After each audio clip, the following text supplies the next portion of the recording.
సంక్రాంతికి హిట్ కొట్టిన ఆనందంలో ఉన్నట్టున్నారు. అవును.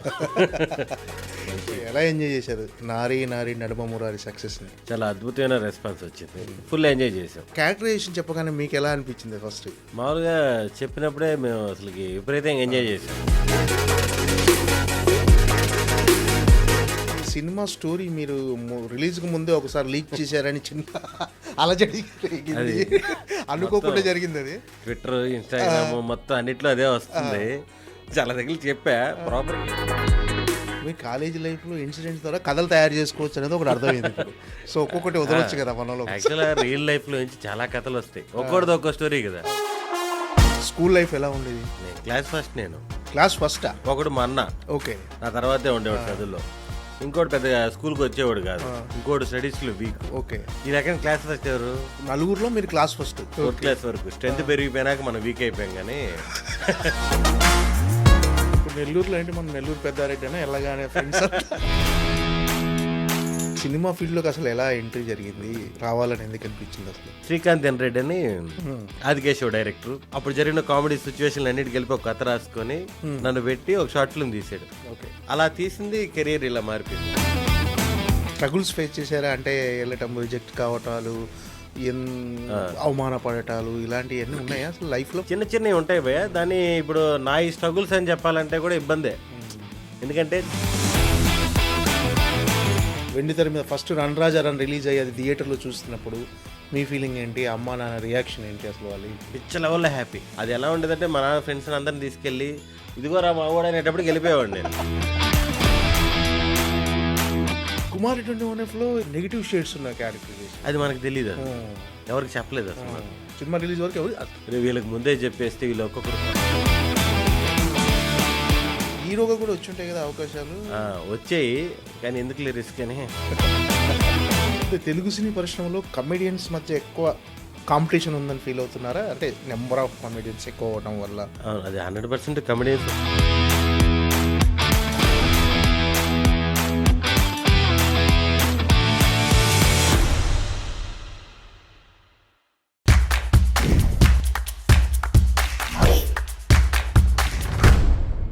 హాయ్ భయ్యా. హాయ్ భయ్యా, ఎలా ఉన్నారు? మీరు ఎలా ఉన్నారు? నేను అద్భుతంగా ఉన్నాను. అంటే సంక్రాంతికి హిట్ కొట్టిన ఆనందంలో ఉన్నట్టున్నారు. అవును. మంచి హిట్. ఏంటి భయ్య, ఎలా ఎంజాయ్ చేశారు నారీ నారీ నడుమ మురారి సక్సెస్ని? కొంచెం టెన్షన్తో స్టార్ట్ అయింది. ఎందుకంటే మాది సంక్రాంతికి వచ్చిన సినిమాల్లో చివరి సినిమా కదా. అన్నీ బాగున్నాయి అంటున్నారు. అలా అలా అలా థియేటర్లు తక్కువ వచ్చినా సరే చాలా అద్భుతమైన రెస్పాన్స్ వచ్చింది. ఫుల్ ఎంజాయ్ చేసాం. ఓకే. ఏంటంటే ఆ క్యారెక్టరైజేషన్ జనాలకు బాగా ఎక్కింది మీ క్యారెక్టరైజేషన్. అవును. అంటే అన్ని ఎంటర్టైన్మెంట్ సినిమాలు వచ్చినా కూడా నారీ నారీ నడుమ మురారిలో దానికి ఒక సపరేట్, అంటే ఒక ఆర్గానిక్ కామెడీ అని ఒక చిన్న గుర్తింపు ఎక్కువ వచ్చేసింది. ఆ సినిమాకి సక్సెస్ అనేది సపరేట్గా చూశారు జనాలు. కంటెంట్ బాగుందని చెప్పేసి అన్నారు మెయిన్. అంటే మీరు ఆ క్యారెక్టరైజేషన్ చెప్పగానే మీకు ఎలా అనిపించింది ఫస్ట్? మామూలుగా చెప్పినప్పుడే మేము అసలుకి విపరీతంగా ఎంజాయ్ చేసాం. మామూలుగా వీళ్ళ స్టైల్ ఏంటంటే అదే సాయిరాం అబ్బరాజు, భాను, నందు వీళ్ళ ముగ్గురు టీం ఏదైతే ఉంటుందో స్క్రిప్ట్ పేపర్లోనే ఫుల్ ఫన్ ఉంటుంది. మనం చూసే నవ్వేస్తాం. చాలా ప్రాపర్. అంటే వాళ్ళు 3 సినిమాలు చేశాను నేను. వివాహ భోజనంబు, సామాజిక వర్గం, నారీ నారీ నడుమురారి. కొంచెం ర్యాపో ఉంది, కామెడీ స్టైలు, చెప్పేటప్పుడు నేరెస్ట్ కూడా చాలా బాగా ఇస్తారు. నేను చెప్పినప్పుడు విపరీతంగా ఎంజాయ్ చేసాం. నరేష్ గారి క్యారెక్టర్ అయితే విపరీతంగా ఎంజాయ్ చేసాం అసలుకి. అంటే రామబ్బరాజుతో ట్రావెల్ ఉన్నదో మీకు 3 సినిమాల నుంచి? రామబ్బరాజు, రైటర్ భాను, నందు, ఇద్దరు ముగ్గురు మంచి ఫ్రెండ్స్. ముగ్గురు కాంబో అనమాట సినిమాలో. అంటే ఇండస్ట్రీ రాకముందు నుంచి ఫ్రెండ్సా వాళ్ళు? లేదు, నాకు ఫస్ట్ వివాహ భోజనంకే పరిచయం. సత్య హీరోగా చేసిన ఓటీటీ ఫిలిం, ఆ ఫిలిం నుంచి పరిచయం. అలా ట్రావెల్ అవుతున్నాను అనమాట. ఓకే.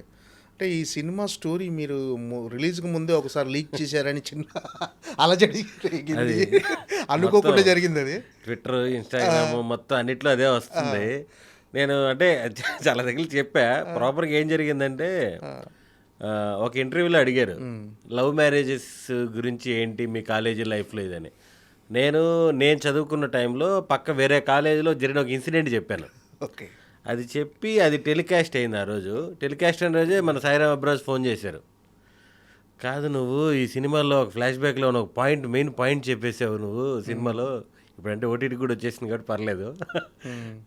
మెయిన్ పాయింట్ చెప్పేసావు నువ్వు. ఇది అప్పుడు ప్రీ ప్రొడక్షన్ జరుగుతుంది ఓకే. నారి ప్రీ ప్రొడక్షన్ జరిగేటప్పుడు యాక్టర్స్ అందరికీ కథలు తెలియదు కదా. ఇప్పుడు సాయిరాం అబ్బరాజు శర్వానంద్ గారు సినిమా చేస్తున్నారని తెలుసు, కథ ఏంటి అని తెలియదు. ఓహో ఇదా లైన్ ఇది అనుకున్నాం. మన ఇంటర్వ్యూ చేసిన తర్వాత వాళ్ళకి ఫోన్ చేసి చెప్పినా అది డిలీట్ అవ్వదు. ఇంకెందుకంటే అన్నిట్లో వైరల్ అయిపోయింది. అప్పుడు మామూలుగానే వైరల్ అయింది, సినిమా రిలీజ్ అయినాక అది ఇంకో విధంగా వచ్చేసింది. ఓకే. మనకి ఆ సినిమా కథకి సంబంధం లేదు. సో మీ కాలేజ్ లైఫ్లో ఇన్సిడెంట్స్ ద్వారా కథలు తయారు చేసుకోవచ్చు అనేది ఒకటి అర్థమైంది ఇప్పుడు. సో ఒక్కొక్కటి వదలొచ్చు కదా మనలో. యాక్చువల్గా రియల్ లైఫ్లో నుంచి చాలా కథలు వస్తాయి, ఒక్కొక్కటి ఒక్కో స్టోరీ కదా. అవును. అంటే ఇప్పుడు అంటే మీ కాలేజ్ లైఫ్ ఎలా ఉండేది నిజంగా ఒకసారి మళ్ళీ గుర్తు చేసుకోండి. ఏంటి అంటే ఇప్పుడు యాక్చువల్గా తిరుపతిలో బీటెక్ చేశాను నేను చదలవాడలో. ఓకే. 1.5 ఇయర్కే మానేశాను. ఫస్ట్ ఇయర్ అయిపోయింది, సెకండ్ ఇయర్ స్టార్టింగ్లోనే ఒక 6 monthsలో డ్రాప్ అయిపోయాను. ఓకే. డ్రాప్ అయిపోయి ఆ పార్ట్ టైం జాబ్లని అవని ఇవని ఇంట్లో చెప్పలేదు. 4 years అయిపోయినాక చెప్పాను. ఓకే. ఆ తర్వాత తెలిసింది. అంటే అందుకేనా శరవణంతో ఒక డైలాగ్ కూడా పెట్టించారు, బీటెక్ అసలు ఎందుకు చేశాము ఎలా. ఆ బీటెక్ ఆర్కిటెక్చర్కు అసలు సంబంధం ఏంటి? యాక్చువల్గా వీళ్ళు అంటే ఎంత లోపలికి వెళ్ళిపోయి రాస్తున్నారో తెలియదు కానీ థియేటర్లో చూస్తున్నప్పుడు కొన్ని డైలాగులకి ఎందుకు ఎంజాయ్ చేస్తారో తెలియదు, మనకు తెలియదు కదా. అవును. బీటెక్ చదివి చేసే పనికి చదువుకున్న జాబ్కి 90% సంబంధం ఉండట్లేదు కదా. అవును 100. దానికి బెలే ఎంజాయ్ చేశారు అసలు. ఏం భయ్ అంటే మీ కాలేజ్ లైఫ్ ఎందుకు బీటెక్ ఎందుకు డిస్కంటిన్యూ చేశారు?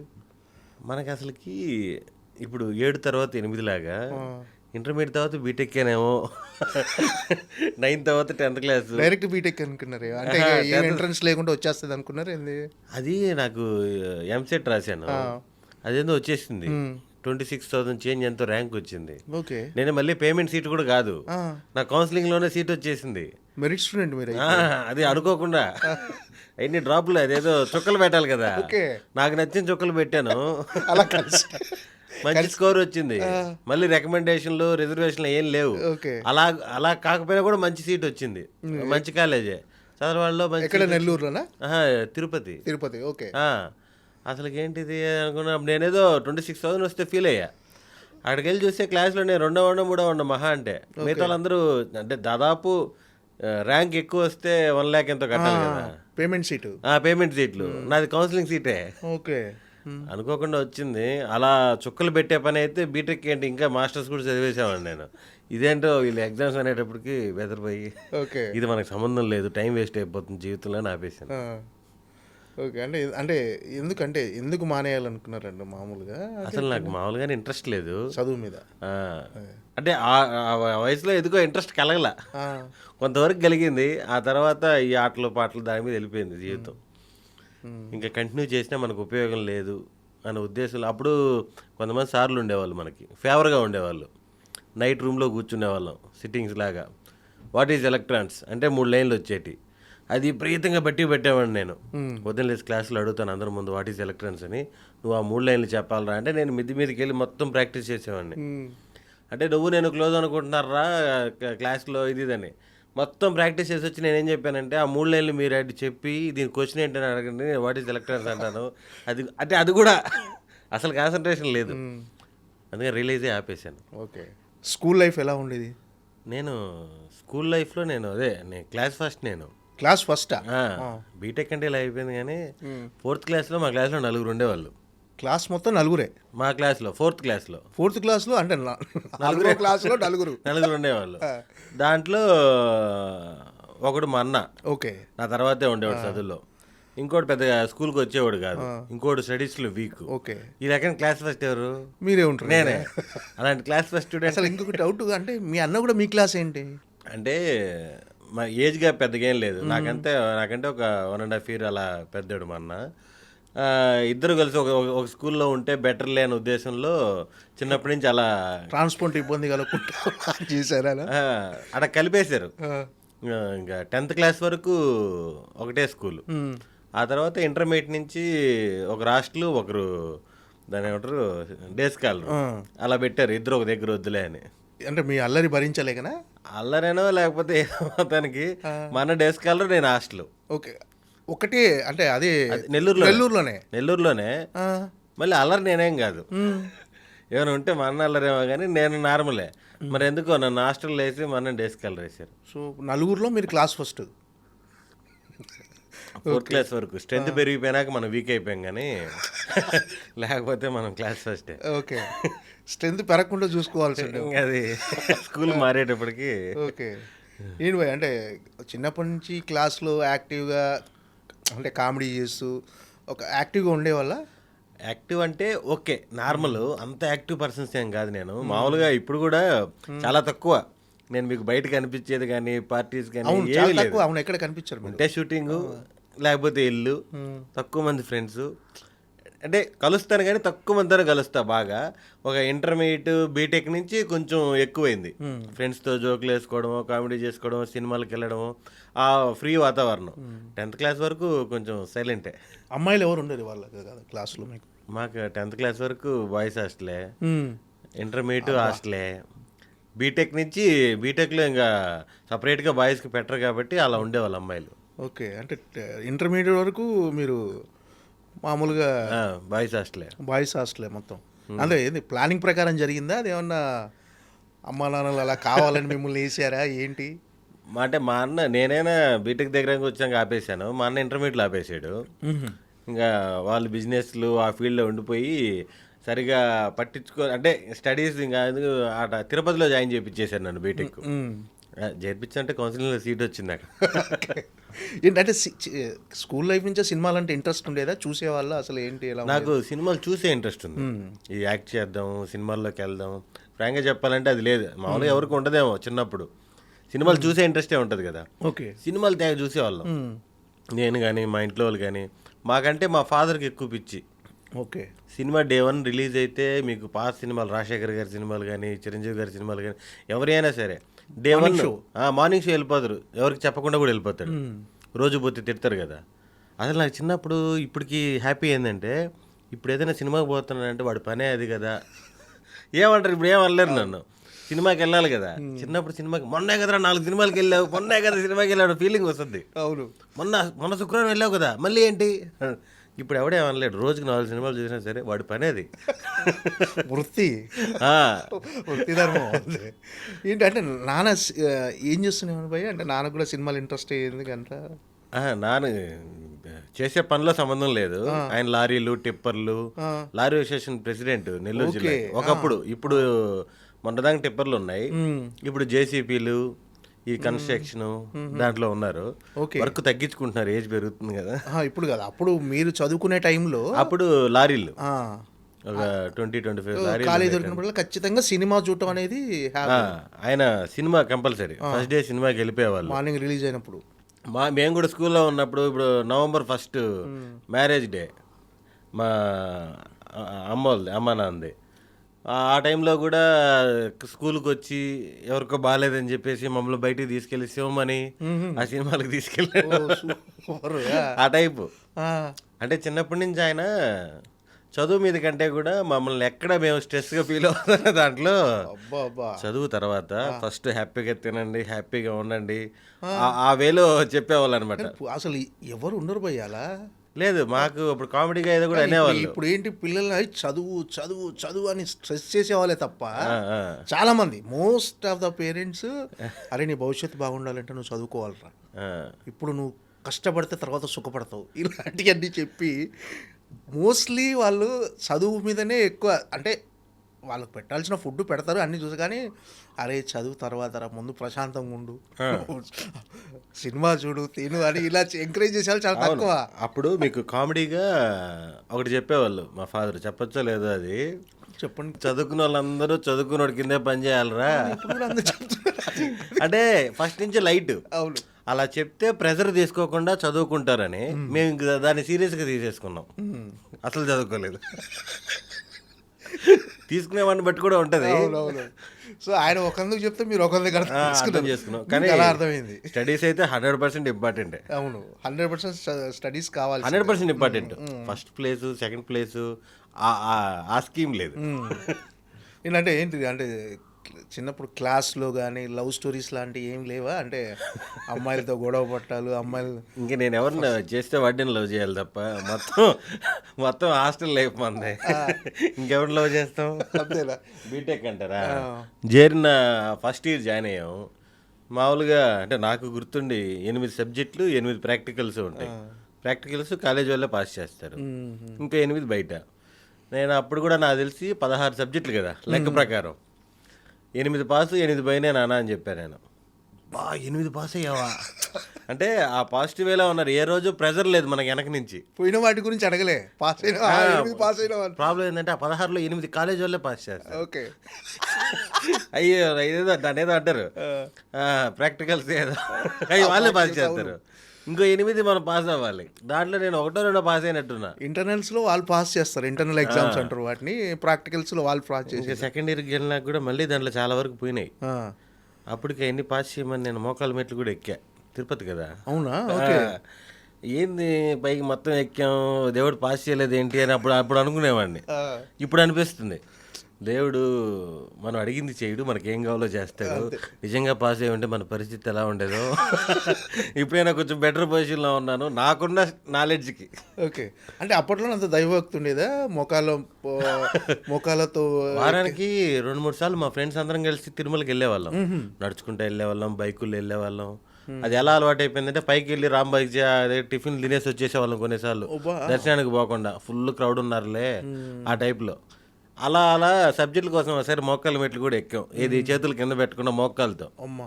అదే చెప్పాను కదా, అప్పుడు ఫీల్ అయ్యా ఏంటి దేవుడు మనకి పట్టించుకోలేదు, అన్ని సబ్జెక్టులు మళ్ళీ పోయినాయి అని. ఓకే. కానీ అర్థమైంది మనకు కావాల్సింది ఇస్తాడులే. అంటే డిస్కంటిన్యూ చేసిన తర్వాత ఇక సినిమా ఇండస్ట్రీకి వచ్చారా డైరెక్ట్? లేదు, డిస్కంటిన్యూ చేసిన తర్వాత నెట్వర్క్ మార్కెటింగ్లు చేశా. అదే ఇద్దరిని చేర్పిస్తే 1000 రూపాయలు, ముగ్గురిని చేస్తే ఏదో చేసాం. అది ఒక ఒక దగ్గర కూర్చొని బాగానే వచ్చింది. మధ్యలో ఎవడో చీటింగ్ చేసాడు. అది ఎక్కడో ఒక దగ్గర ఆగిపోద్ది. యాక్చువల్గా బాగానే జరుగుతుంది. వాడు ఎవడో మధ్యలో ఇప్పుడు క్రౌడ్ పెరిగిపోతా ఉంది. 1600 మంది వచ్చారు కింద. ఓకే. మనం మామూలు 1600 మందిని జాయిన్ చేశారు. మనకి ఇంగ్లీష్ సరిగ్గా మాట్లాడలేం కానీ ఏదో ఒకటి చేసి స్పీచ్ ఇస్తాం, జనాలను కూర్చోబెట్టి మోటివేట్ చేస్తాం అనమాట. మామూలుగా 100-200 మందికి చెప్తే 1-2 జాయిన్ అవుతారు. అలాంటిది 1600 మంది మనకి ఎంత జాయిన్ అయ్యారంటే 100 మందికి చెప్పాం.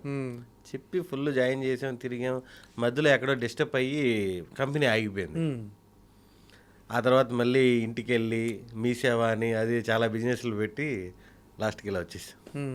అంటే ఏంటి మన నాన్న బిజినెస్ చూసుకోవచ్చు కదా, ఎందుకు ఆ బిజినెస్ ఎందుకు చూసుకోలేదు? ఈ సినిమాలో హే భగవాన్ ట్రైలర్లో చెప్పినట్టుగా నాన్న బిజినెస్ చాలా హెడ్ఏక్.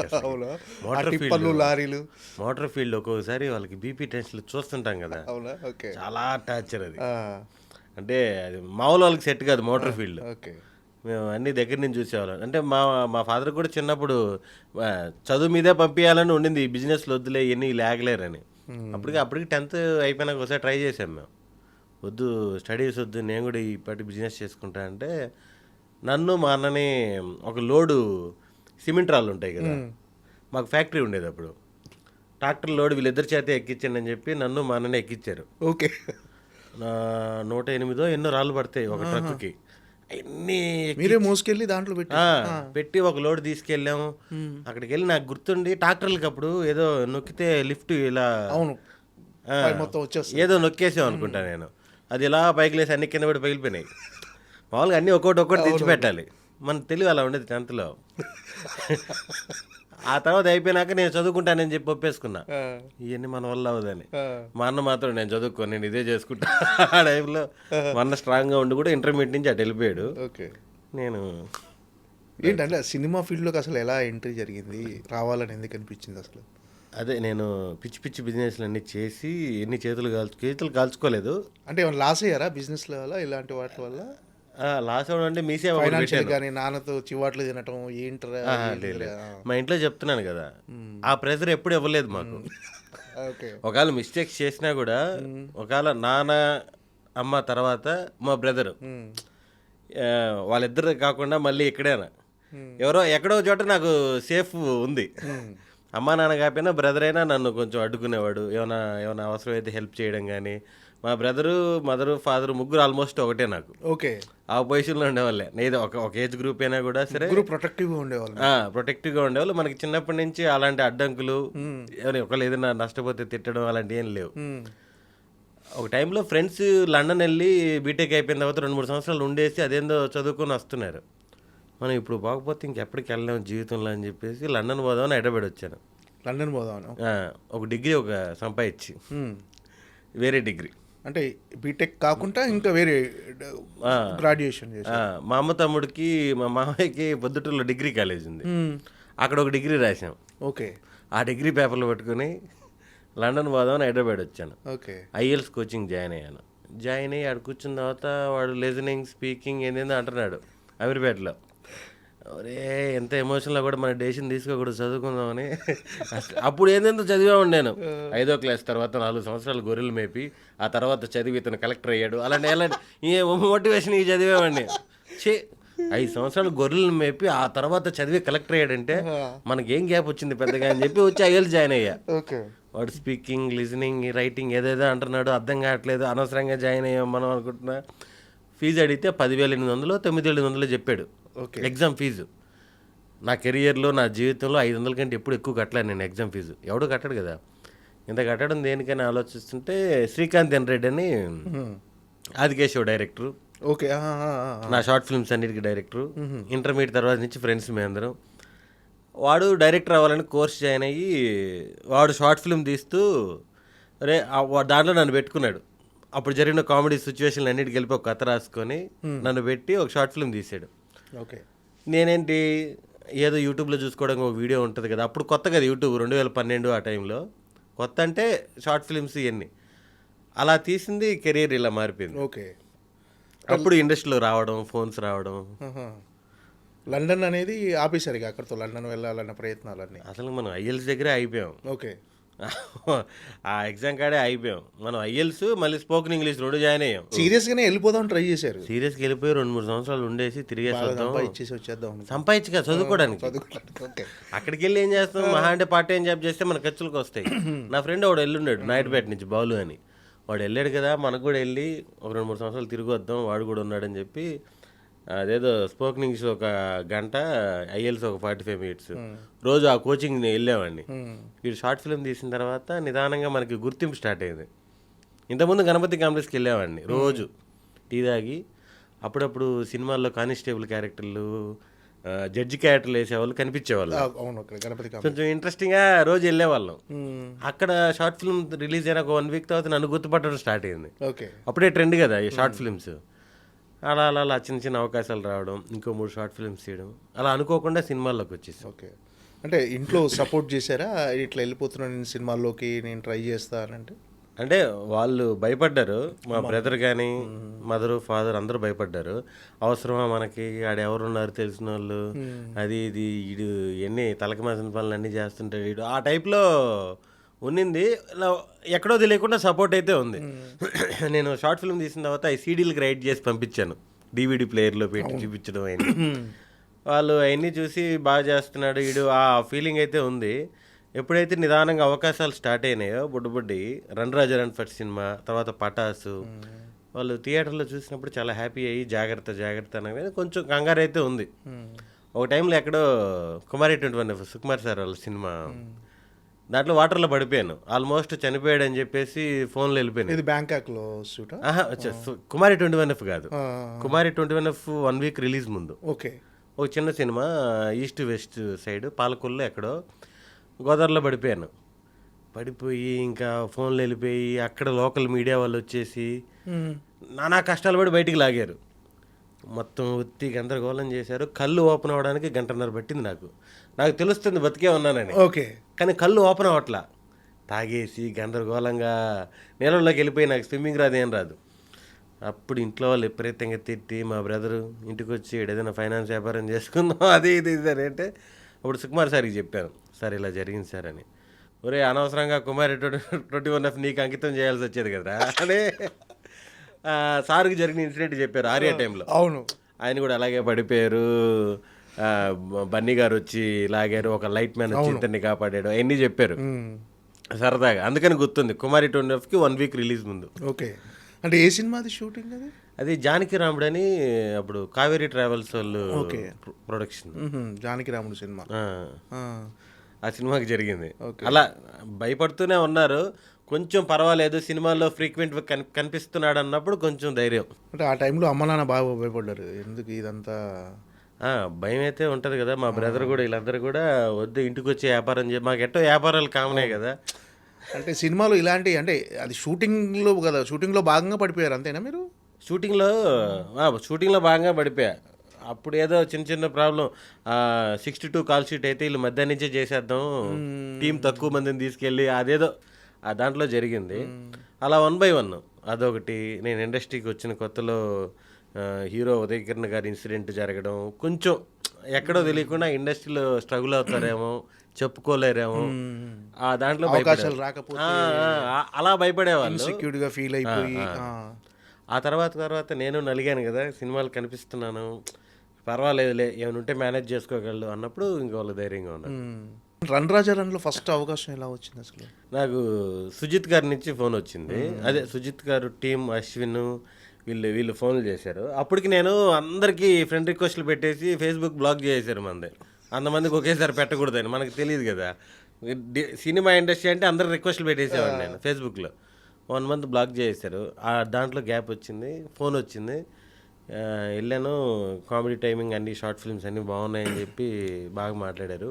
సినిమా అంతా అయిపోయింది, సాంగ్ ఒకటి బ్యాలెన్స్ ఉంది, దాంట్లో చిన్నది ఉంది, ఇది ఇస్తానని చెప్పి అది ఇచ్చారు, కండక్టర్ రోల్. ఓకే. అంటే చాలా టైం పట్టిందా అవకాశం రావడానికి రన్ రాజా రన్లో ఇక్కడికి వచ్చిన తర్వాత? అంటే మనకేమనిపిస్తుంది అంటే మనకంటే బెటర్ ఎవడున్నాడు, వానికంటే బెటర్గా మనం చేయగలం కాన్ఫిడెన్స్ ఉంటుంది డెఫినెట్గా. నాకు రివర్స్లో ఉంది. ఏంటంటే అసలుకి అద్భుతమైన యాక్టర్లు 100 మంది ఉన్నారు. దాంట్లో మనకు అవకాశం వచ్చిందంటే నిజంగా మన అదృష్టవంతులు. ఓకే. నాకు ఆ ఫీలింగ్ ఉంటుంది ఎప్పుడు. ఎందుకంటే నాతో పాటు షార్ట్ ఫిల్మ్స్ చేసిన వాళ్ళు, ఇంకా స్టేజ్ ఆర్టిస్టులు, వీళ్ళందరూ చాలా మంచి ఆర్టిస్టులు. ఇలా అంటే యాడ్ చేస్తారు. సెంటిమెంట్స్ ఏంటంటే మనకు ఎన్ని ప్రిపరేషన్లు కావాలి, అన్ని గుర్తు తెచ్చుకోవాలి, అన్ని దాంట్లో ఏదో మళ్ళీ అవి ఉంటే లేవో తెలియదు. చాలామంది యాక్టర్లు, దాంట్లో మనకు అవకాశం వచ్చిందంటే నిజంగా మన అదృష్టం అని ఫీల్ అవుతాను నేను. అంటే స్ట్రగుల్స్ ఫేస్ చేశారా? అంటే వెళ్ళటం, రిజెక్ట్ కావటాలు, అవమానపడటాలు ఇలాంటివన్నీ ఉన్నాయా అసలు లైఫ్లో మనకు? అంటే 12లో వచ్చాను కదా నేను హైదరాబాద్. 14 నుంచి సినిమాలు స్టార్ట్ అయినాయి. 4-5 సినిమాలు చేసినా గ్యాప్ రావడం, ఆ తర్వాత మళ్ళీ సినిమాలు రావడం, చిన్న చిన్నవి ఉంటాయి భయ్య. దాన్ని ఇప్పుడు నా ఈ స్ట్రగుల్స్ అని చెప్పాలంటే కూడా ఇబ్బందే. ఎందుకంటే చాలామంది స్ట్రగుల్స్ ఇంకా ఎక్కువ మంది ఉన్నారు. ఇప్పుడు ఫోటోలు తీసి నిన్న ఆఫీస్లో ఇన్ని ఫోటోలు ఉండేవి ఒకప్పుడు, ఇప్పుడు లేవేమో. నేను అసలు ఫోటో షూటే చెప్పలే నేను, సింగిల్ ఫోటో కూడా. నాకు అసలుకి నాకేంటంటే సినిమా ఇండస్ట్రీకి వెళ్ళి కష్టపడి పేరు సంపాదించిన తర్వాత డబ్బులు వస్తాయి, పేరు వస్తాయి. నాకు షార్ట్ ఫిల్మ్స్ 4 షార్ట్ ఫిల్మ్లు చేశాను, వాటితో చాలా మంచి గుర్తింపు వచ్చింది. దానివల్ల ఎంతో కొంత పేరు వచ్చింది. వీడు షార్ట్ ఫిల్మ్ యాక్టర్ రా, వీడు నెల్లూరు సుదర్శన్ రా అని ఎంతో కొంత పేరు వచ్చింది. అలా ఒక చిన్న పేరుతో కూడా వెళ్ళాను కదా నేను, నాకు కొంచెం బెటర్గా అవకాశాలు వచ్చాయి. ఓకే. రన్ రాజా రన్లో అవకాశం వచ్చిన తర్వాత ఆటోమేటిక్గా పటాస్ వచ్చింది. ఈ రెండింటికి ముందు దోచే వచ్చింది. అప్పుడు దోచే ప్రీ ప్రొడక్షన్లో ఉండడం వల్ల ఫస్ట్ కమిట్ సుధీర్ వర్మ గారు ఫుల్ సపోర్ట్ ఇచ్చారు మనకి. షార్ట్ ఫిల్మ్ చూసి నన్ను, శ్రీకాంత్ని, అలాగే శేఖర్ రాజా గారు ఊకొడతారు ఉలికి పడతారా, వీళ్ళందరూ పిలిచి చాలా బాగా మాట్లాడారు. వాళ్ళు ఎప్పుడైతే సినిమాలు స్టార్ట్ చేశారో అన్నిట్లో అవకాశాలు వచ్చాయి. ఫస్ట్ చేసిన వాటిలో కుమారి 21F కూడా ఉంది. ఓకే. దాంట్లో పెద్ద రోల్. ఇంకా బిగ్ స్క్రీన్లో అంటే మిమ్మల్ని మీరు చూసుకున్నప్పుడు మీ రియాక్షన్ ఏంటి? ఫస్ట్ టైం వెండి తెర మీద, అంటే షార్ట్ ఫిల్మ్స్ చేసి ఉండొచ్చు కానీ అవునవును, వెండి తెర మీద ఫస్ట్ రన్ రాజా రన్ రిలీజ్ అయ్యి అది థియేటర్లో చూస్తున్నప్పుడు మీ ఫీలింగ్ ఏంటి? అమ్మ నాన్న రియాక్షన్ ఏంటి? అసలు వాళ్ళు అందరూ అసలు మామూలు హ్యాపీ కాదు, పిచ్చ లెవెల్లో హ్యాపీ. ఏది నేను దాంట్లో కనిపించేది 1 నిమిషం అయినా సరే, ఈరోజు నేను ఒక 2 hours ఫిలింలో 1/2 hour 1 hour ఉన్నా సరే అప్పుడున్న హ్యాపీనెస్ వేరు. 1 minute అది ఎలా ఉండేదంటే మా నాన్న ఫ్రెండ్స్ని అందరిని తీసుకెళ్ళి ఇదిగో రా మా వాడు అనేటప్పటికి వెళ్ళిపోయేవాడిని నేను. ఇదిగో ఏడనేప్పుడు వెళ్ళిపోయేవాడిని. అయినా కూడా సరే మళ్ళీ రిపీట్గా వెళ్ళేవాళ్ళు, మా అబ్బాయి చేసిన సినిమా, ఆ ఫీల్ ఉండేది. నేనైతే అసలు ఫుల్ హ్యాపీ. అప్పుడు షార్ట్ ఫిల్మ్స్ నుంచి వచ్చాను కదా, చాలా మంది కామెంట్లు పెట్టేవాళ్ళు, రే ఈడ్రా అని నా ఈ వీడియోలు తీసి నాకు ఫేస్బుక్లోను వీటిల్లోనూ పెట్టేవాళ్ళు. కుమారి 21Fలో ఈ ముందు 3 సినిమాల తర్వాత 4వ సినిమా 5వ సినిమా కుమారి 21F ఆల్మోస్ట్. రన్ రాజా రన్, పటాసు, దోచే, రాజుగారి గది, ఆ గ్యాప్లో చేస్తా ఉన్నా అన్నిట్లో చిన్న దోచేలో పర్వాలేదు మంచి రోలే త్రూ అవుట్ చైతన్య గారి పక్కన ఉంటాను. ఆ తర్వాత కుమారి 21Fలో ఫుల్ లెంత్ ఎక్కువ రోజులు. నెగిటివ్ షేడ్స్ ఉన్న క్యారెక్టర్ చేసి అది మనకు తెలియదు అసలు, ఎవరికి చెప్పలేదు అసలు మాకు. సినిమా రిలీజ్ వరకు ఎవరు షూట్ చేసేటప్పుడే చెప్పలేదు మాకు. ఇది మీ క్యారెక్టర్లు వెయ్యి అని చెప్పి క్లైమాక్స్ తప్ప అన్నీ చెప్పారు. షూటింగ్ చేసుకుంటూ వెళ్తున్నాము. సినిమా చూసేంత వరకు కూడా క్లైమాక్స్ వరకు ఎవరికి తెలియదు అసలు అది. యాక్ట్ చేసే వాళ్ళకి తెలుస్తాయి కదా మామూలుగా. వీళ్ళకి ముందే చెప్పేస్తే వీళ్ళు ఒక్కొక్కరు కన్ను పైకి పెట్టి కొంచెం విలన్లాగా బిహేవ్ చేస్తారని ఎవరికి చెప్పలేదు. లాస్ట్కి వచ్చినప్పుడు నెగిటివ్ షేడు అవన్నీ తెలిసింది. ఏంటి దాని రియాక్షన్ ఎలా ఉండదు అసలు ఫస్ట్ ఒక్కసారి నెగిటివ్ షేడ్స్లో కనిపించేసరికి? అంటే నోయలు నవీను ఫుల్ నెగిటివ్గా కనిపించారు. సుదర్శన్ దగ్గరికి వచ్చేటప్పటికి ఏమైపోయిందంటే, అంటే అక్కడ జోకు సుకుమార్ సార్ ఆఫీస్లో ఓకే వీడి మీద ఏదోలే పాపం ఏదో తెలియజేసాడనే ఫీలింగ్ ఉంది. నోయల్ అయితే కంప్లీట్ నెగిటివ్, ఫుల్ విలన్ లాగా కనిపించాడు. నవీన్ కూడా విలనే, ఈడేదో పాపం తెలియజేసాడులే అన్న ఫీలింగ్ ఉంది అన్నారు. ఓకే, ఫస్ట్ సినిమాకి వచ్చిన రెమ్యునేషన్ గుర్తుందా భయ్య? రంగరాజానికి ఏం చేశారు? దానికి వచ్చింది అసలు? సుజిత్ భయ్యది అది అయిపోయింది. సుజిత్ భయ్య అక్కడ మనీ ఇస్తారు తీసుకెళ్ళు, ఆల్ ది వెరీ బెస్ట్ అని నన్ను బాగా సపోర్ట్ చేశారు. అక్కడికి వెళ్ళిన తర్వాత నేను 1000-2000 అడుగుదాము ఫస్ట్ సినిమా, అది 2014లో తీసుకోండి సెంటిమెంట్గా. ఫస్ట్ సినిమా ఫ్రీగా చేస్తే మనకి మళ్ళీ డబ్బులు రావు, అవన్నీ దేవుడికి ఏదైనా వేద్దాం ఆ టైప్లో వెళ్ళి అడుగుతా ఉన్నా. వాళ్ళు కూడా అక్కడ నరసింహ భయ్య కాదులే సినిమా బడ్జెట్ ఎక్కువైంది, నెక్స్ట్ సినిమా నుంచి మంచిగా రెమ్యునరేషన్ ఇస్తాం, ఇది కొంచెం చూసుకో అంటున్నారు. అది కాదండి మీ ఇష్టం అండి, అది నేను చెప్తున్నా, అదే నువ్వు చెప్పు దాంట్లోనే ఉండింది ఎంత అనే దాంట్లో. తీరా చూస్తే వాళ్ళు 3500 చేతిలో పెట్టారు. ఓకే, నేనేమో 1000 రూపాయలు అనుకుంటున్నాను. మీరు ఎక్స్పెక్ట్ చేసిన దానికి 3500 ఇచ్చారు. అసలు ఏం మాట్లాడుకుని వెళ్ళిపోయాను నేను. ఆ తర్వాత యువి క్రియేషన్ ప్రొడ్యూసర్ వంశీ గారికి కూడా చెప్పా ఇలా జరిగిందండి అది అని. ఆయన కామెడీగా నవ్వి అయితే ప్రొడక్షన్ కంట్రోల్ చేయాలా, ఓవర్ బడ్జెట్ అయిపోతున్నాయి. ఓకే, ఫస్ట్ రెమ్యునరేషన్ అయితే 3500. ఏం చేశారు వాటిని? చాలా రోజులు ఇది ఎక్కడ వేద్దాం, ఏ గుళ్ళో వేద్దాం అని అన్నీ అనుకొని ఫ్రెండ్స్తో కూర్చొని ఖర్చు పెట్టేశాం. ఓకే, అంటే ఈ ఫ్రెండ్స్ అంటే ఎవరో కాదు, ఈ శ్రీకాంత్, శేఖర్ రాజా గారు వీళ్ళందరూ కూడా ఏం లేదు మంచిగా నాన్ వెజ్లు అవి తెచ్చుకొని ఒక పార్టీ లాగా చేసుకొని, అంటే వీళ్ళతోనే ట్రావెల్ అయ్యాను, వీళ్ళతోనే స్టార్ట్ అయ్యాను. నా షార్ట్ ఫిల్మ్ తీసిన వాళ్ళు వీళ్ళు అందరం కూర్చొని సరదాగా ఎంజాయ్ చేస్తాం. ఈ 75 సినిమాలు చేసి ఉంటారు ఇప్పటి వరకు? 75 లేదు 150 మూవీస్ అయినాయా? అంటే చిన్నవి పెద్దవి వన్ డే చేసినవి కూడా కౌంటే కదా. అవును అవును. రణరాజర్ అంటూ ఇప్పుడు నారీ నడుమతో ఆల్మోస్ట్ 150+. Super, congrats. అయితే 150 సినిమాలు పూర్తి చేసుకున్నారు. దాంట్లో ఒక 20 ఆగిపోయి ఉంటాయి ఏమో నాకు తెలిసి. ఓకే, పోస్ట్ ప్రొడక్షన్కి వచ్చే టైంకో లేకపోతే ఎక్కడో అవి ఎప్పుడో కూడా బ్యాక్లాగ్స్ ఉంటాయి. అవి అందరికీ ఉంటాయి. అవి ఎప్పుడో వచ్చేస్తాయి బయటికి డైరెక్ట్గా. అంటే కొన్ని సినిమాలు 50% అయినాక ఆగిపోతుంటాయి, కొన్ని స్టార్ట్ అయిన 10 రోజులకి ఆగిపోతుంటాయి కదా. అలాంటివి ఒక 10-15 ఉన్నాయి, మిగతా అన్ని అంటే మధ్యలో. అంటే ఈ దాదాపుగా 2014 ఫస్ట్ మూవీ, 2014 to 2026 12 years జర్నీలో. అంటే మధ్యలో ఎప్పుడన్నా డిసప్పాయింట్ అయ్యారా? అరే చేస్తున్నాం కానీ ఇంకా మోర్ డిజర్వ్, అంటే ఇంకా రావాలి మనకు గుర్తింపు, మోర్ డిజర్వ్, ఎప్పుడన్నా డిసప్పాయింట్ అయ్యారా? లేదు అందరితో పోల్చుకుంటే ఇంకా బెటర్గానే ఉన్నానని. అదే రెండూ ఉన్నాయి. ఇప్పుడు ఏమవుద్దంటే చాలామంది అడుగుతుంటారు మామూలుగా కావాల్సిన వాళ్ళే, రే ఇంకా మంచి పొజిషన్లో ఉండాలి కదా, ఏంట్రా ఇంకా ఎక్కడున్నావు ఆ టైప్లో కొంతమంది అంటుంటారు.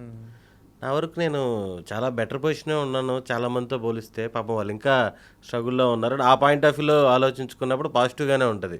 ట్రై చేస్తాను, ఎందుకంటే ఒక సినిమా నమ్ముకుంటాం, ఈ సినిమా అదిరిపోద్ది, ఈ సినిమా నుంచి మనకి లైఫ్ మారిపోద్ది అని. అది టక్కన ఆడలేదనుకోండి, ఇంకో సినిమా కోసం చూసుకోవాలి, ఇంకా ఇంకోటి మంచి క్యారెక్టర్. ఇప్పుడు సపోర్టింగ్ క్యారెక్టర్లు వేరు, చాలా మంచి క్యారెక్టర్ వేరు, అంతే కదా. నలుగురు ఫ్రెండ్స్లో నేను ఒక ఫ్రెండ్ లాగా ఉన్నాను అనుకోండి, మనకేదో చిన్న మైలేజ్ అది.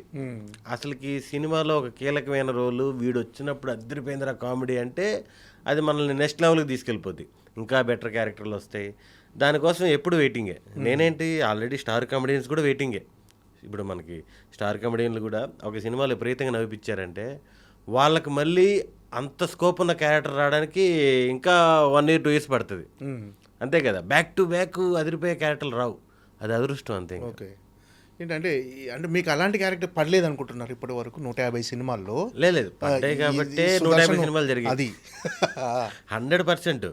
అంటే నేను ఏ రేంజ్లో ఉన్నానో పక్కన పెడితే కంటిన్యూగా బిజీగా ఉన్నాను, చేసిన అందరి హీరోలతో రిపీట్గా చేస్తున్నాను, డైరెక్టర్తో రిపీట్గా చేస్తున్నాను, ఎంతో కొంత 100% బాగుంది. మనం పైకి చూసుకుంటా పోతే మనం పైకి చూస్తూనే ఉంటాం, ఓకే.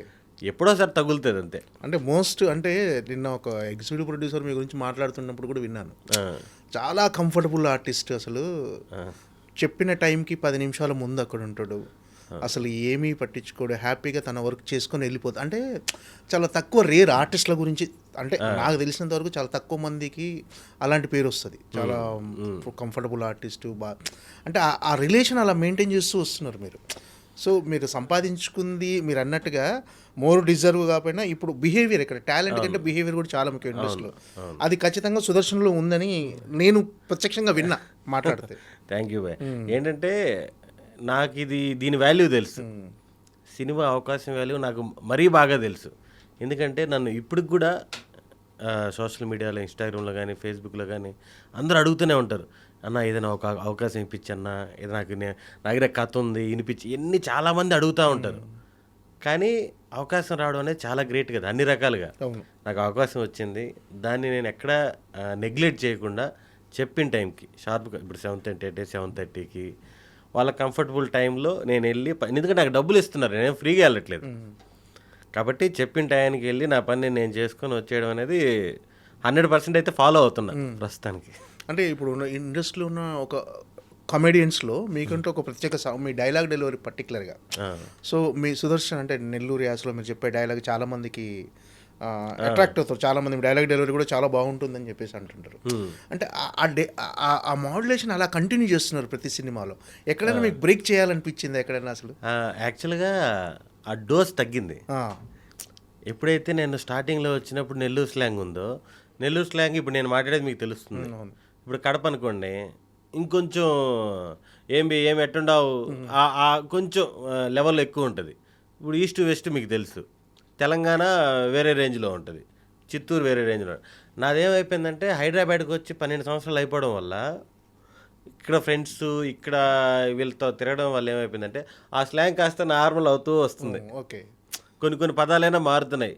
నాకు ఈస్ట్ వెస్ట్ ఫ్రెండ్స్ ఎక్కువ ఉన్నారు, వాళ్ళ వల్ల ఇప్పుడు ఎవరిని కల్పించినా కూడా అండి అని అలవాటు అయిపోయింది. అంటే బ్రో అంటున్నా, లేకపోతే అండి అంటున్నా, అలా అలవాటు అయిపోయింది. ఫస్ట్లో ఉన్న స్లాంగ్ అది డిఫరెంట్ స్లాంగ్ అని తెలియదు నాకు. నా పక్కన ఉండే వాళ్ళందరూ తిరుపతి, నెల్లూరు, చిత్తూరు వాళ్ళే.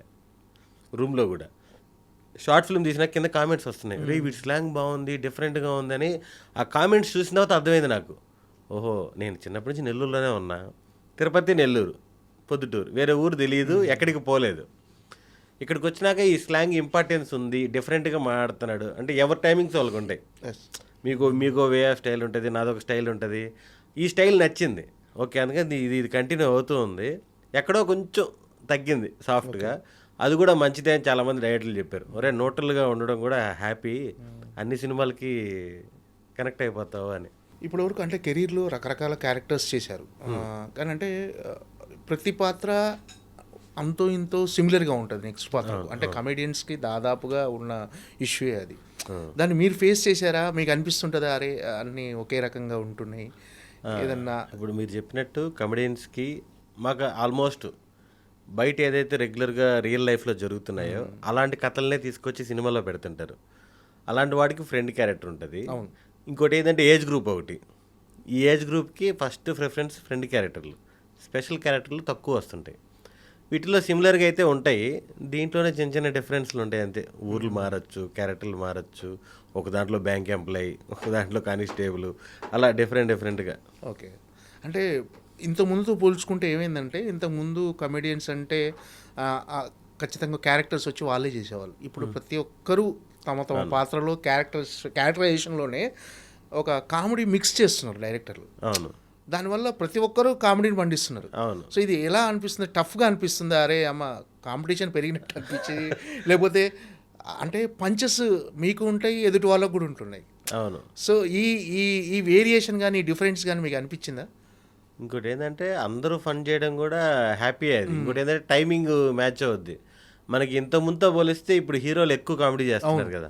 అవును. ఇంతకుముందుతో పోలిస్తే ఇప్పుడు హీరోలు కామెడీ చేస్తే మన ఆడియన్స్ ఇంకా ఎక్కువ ఎంజాయ్ చేస్తారు. నాకు తెలిసి ఇప్పుడు చిరంజీవి గారు ఉన్నారు, మందు తాగే సీన్లు పిచ్చెక్కిపోతారు జనాలు. అవన్నీ వేరు కదా. రీసెంట్గా మనశంకర్ వరప్రసాద్లో మామూలుగా మీకు జై చిరంజీవి చూసి ఏం చేసినా ఆ రేంజ్లో ఉంటాయి కదా. హీరోలు కామెడీ చేసినా కూడా మహేష్ బాబు గారు కానీ వీళ్ళందరూ కూడా ఇంకా అందరూ కామెడీ చేస్తే ఆ సింక్ అవుద్ది అంతే.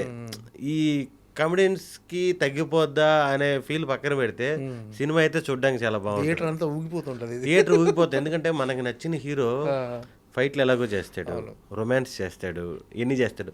మనకు ఎక్కువ జనాలు ఓన్ చేసుకుంటారు కదా, నేనే హీరో అని ఓన్ చేసుకుంటారు కదా. కామెడీకి ఎక్కువ ఓన్ చేసుకుంటారు.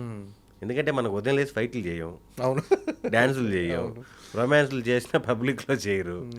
ఆ కామెడీయే కదా. మనకి నచ్చిన హీరో చేస్తే ఇంకా హ్యాపీగా ఆ డైలాగులు బయటికి వెళ్ళి యూజ్ చేస్తుంటారు. కామెడీకి ఎక్కువ ప్రిఫరెన్స్ ఉంటుంది. ఓకే, ఇంకా అందరూ చేస్తే ఇంకా సింక్లో ఉన్నట్టే.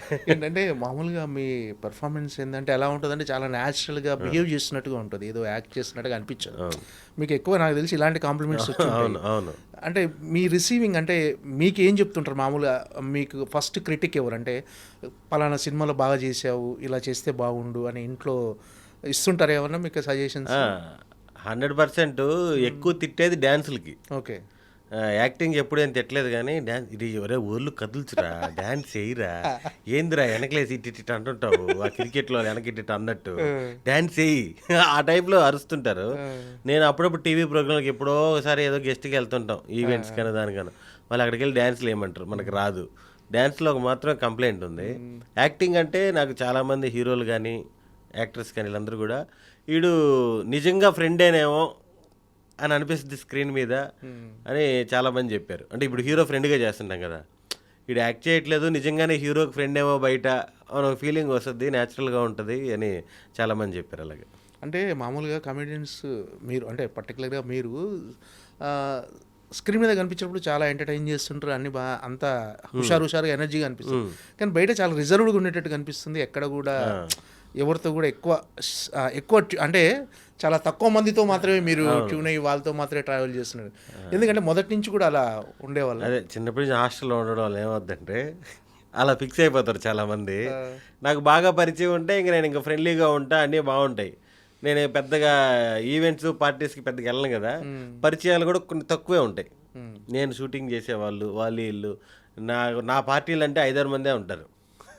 వాళ్ళ పర్సనల్ ఆఫీసు లేకపోతే ఎక్కడ కూర్చున్నప్పుడు వీళ్ళు కలుస్తుంటాం తప్ప దానివల్ల ఏంటంటే తక్కువ మంది తెలిసిన వాళ్ళతో చాలా ఫ్రెండ్లీగా ఉంటాను, చాలా క్లోజ్గా ఉంటాను. ఓకే, అంటే మీకు చాలా అంటే ఇప్పుడు సినిమాలు చేస్తున్నప్పుడు ఇంకో సినిమా ఆఫర్ వస్తుంటుంది. అవును, వచ్చినప్పుడు ఒక సినిమా చేస్తే ఇంకో డేట్స్ క్లాష్ వల్ల కొన్ని వదులుకోవాల్సి వస్తుంది. అవును.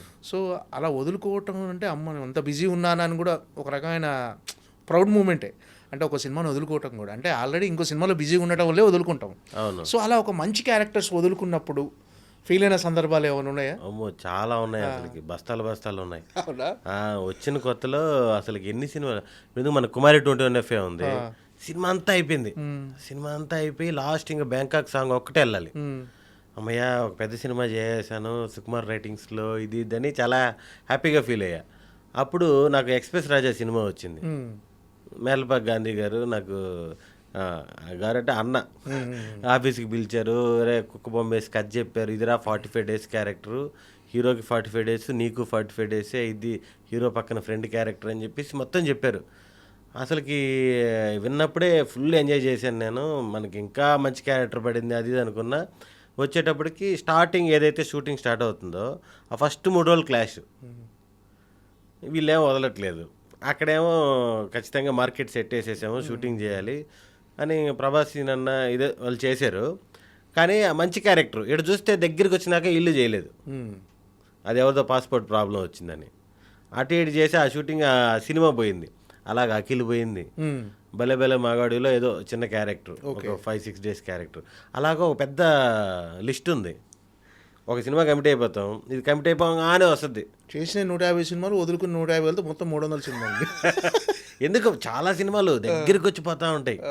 మనమేమో ఖాళీగా ఉన్నాం కదా అని ఏదొస్తే అది కమిట్ అయిపోతాం. మామూలుగా ఖాళీగా ఉన్నా లేకపోయినా సినిమా వస్తే కమిట్ అయిపోతాం కదా, కమిట్ అవ్వగానే వస్తుంది, ఏదో వస్తుంది. ఇంకది ఇంకేం చేస్తాం, మనం ఏమీ చేయలేం.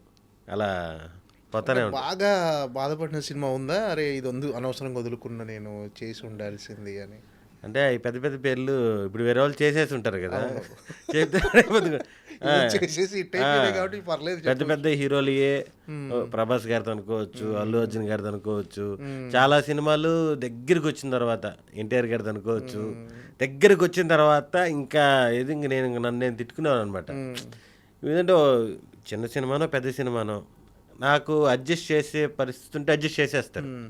ఎందుకంటే మేనేజర్లో ఎవరో వెళ్ళి మాట్లాడరు నా ప్రాబ్లం, నేనే డైరెక్ట్ కాంటాక్ట్, డైరెక్టర్లకు కానీ కోడేటర్లకు కానీ మేనేజర్లకు కానీ అందరు నాతోనే మాట్లాడతారు. కాబట్టి ఏమైనా అడ్జస్ట్మెంట్ ఉంటే నేనే అడుగుతా. వాళ్ళు పాపం 100% ట్రై చేస్తారు, కుదరకపోతేనే కుదరదని చెప్తారు. ఇప్పుడు చిన్న సినిమా నాకు డేట్ అడ్జస్ట్ చేస్తే అతనికి 10 లక్షలు లాస్ వచ్చేస్తుంది. ఆ 3 రోజులు షూటింగ్ చేయకపోతే మిగతా ఆర్టిస్టుల కాంబినేషన్ ఇంకా అన్నీ చెప్పినప్పుడు మనం కూడా ఏం అనలేము. ఓకే, అలా చాలా పోతుంటాయి. నాకే కాదు చాలామంది ఆర్టిస్టులు కామన్ ప్రాబ్లం. ఓకే. ఎక్కడో చదివానో విన్నాను, ప్రభాస్ ఇంటి ముందు వర్షంలో తడుచుకుంటూ ఏంటి అసలు ఏంటి ఏం జరిగింది అది? మామూలుగా వర్షం సినిమా కాడి నుంచి నాకు ప్రభాస్ గారి సినిమాలో తెగ చూసేవాడిని, ఓకే, బాగా ఇష్టం కూడా. అలా హైదరాబాద్ వచ్చి అవి మీకు చెప్పాను కదా ఐఎల్స్ కోచింగ్ అయ్యని అయిపోయింది. అది ఇంకా అయిపోయింది, ఇంకా సర్దేద్దాం నెక్స్ట్ మంత్ బయలుదేరేద్దాం అనే టైంకి ప్రభాస్ గారి బర్త్డే వచ్చింది. 23rd birthday. నేను ఇంకా మా ఫ్యాన్స్ గ్రూపులు ఉండేవి అప్పుడు, ఆ గ్రూపులో నేను కూడా యాడ్ అయ్యేవాడిని. ప్రభాస్ ఫ్యాన్స్ బర్త్డే రోజు అంటే ఇవన్నీ 2012-13 ఇప్పటికి నాలెడ్జ్ వచ్చింది.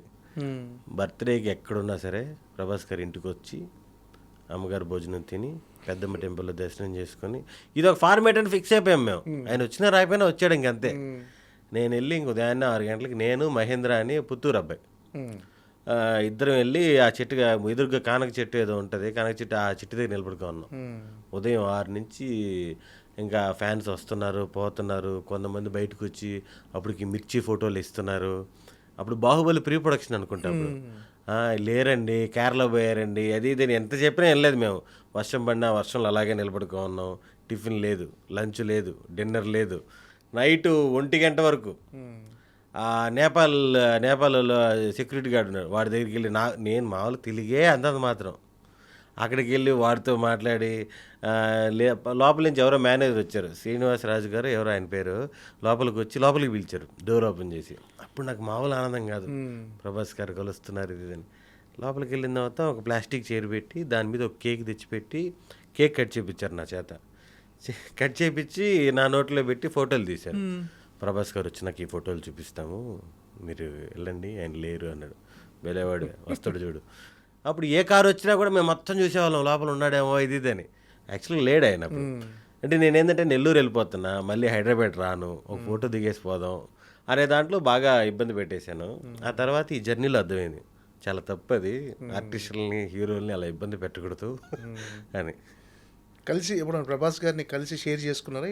లేదు అంటే చెప్పాను కదా చాలాసార్లు దగ్గరికి వచ్చే అవకాశం పోతుంది, ఇప్పటివరకు రాలేదు, ఇంకా రాలేదు. వెయిటింగ్ కలిసే అవకాశం కలవాలి అంటే కొంచెం కలిసి ఉండొచ్చేమో. యూవీ క్రియేషన్లో సినిమా జరిగినప్పుడు అక్కడ ఉన్న, కానీ ఇప్పుడు మనం కూడా వచ్చేసాం కదా ఇండస్ట్రీకి, ఇంకెక్కడే ఉంటాం కదా, ఏదో ఒక రోజు సెట్లోనే కలుద్దాం. సెట్లోనే కలుస్తారు, యాక్ట్ చేస్తారు. ఇంకోటి ఏంది, సెట్లో కలిసినప్పుడు ఇంకా క్యాజువల్గా మాట్లాడతాం కదా.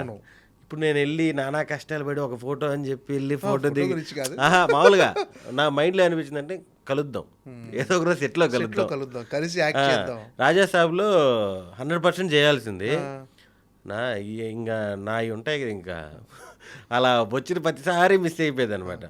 లాస్ట్కి సరే ఇంక ఇప్పుడు ఉండదులే, నెక్స్ట్ ఎప్పుడైనా ఉంటుందిలే అన్నారు మారుతి గారు కోడేటర్ ఆర్పి గారు.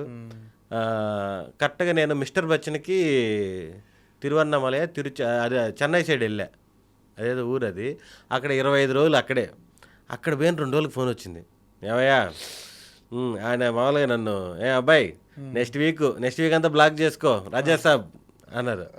అన్నా నేను ఇక్కడ 25 రోజులు షూటింగ్ అన్నా మిస్టర్ బచ్చన్కి వచ్చేసానంటే ఏంటబ్బా నువ్వు ఎప్పుడు చెప్పినా ఏదో ఒకటి అది పోయింది. ఓకే, అలా వస్తుంటాయి పోతుంటాయి, నాకు దగ్గర వరకు వచ్చి ఆగిపోయింది. ఓకే, చేస్తే మంచిది చేస్తానేమో, ఇంకా ఫుల్ లెంత్ క్యారెక్టర్లు. అంటే ఎన్టీఆర్తో కలిసి యాక్ట్ చేశారు కదా, ఎన్టీఆర్తో చేశారా? లేదు అది మిస్. దేవరా కూడా మిస్ అయిందా? అప్పుడు ఏ సినిమా క్లాష్? ఏదోలేండి. ఓకే, అంటే నాకు మీకు తెలిసి చెప్పాను అంటే కదా 10 ఇయర్స్లో 150 ఫిల్మ్స్ చేశానంటే ఆ, నాకు వచ్చినట్టు కమిట్ అయిపోతుంటా.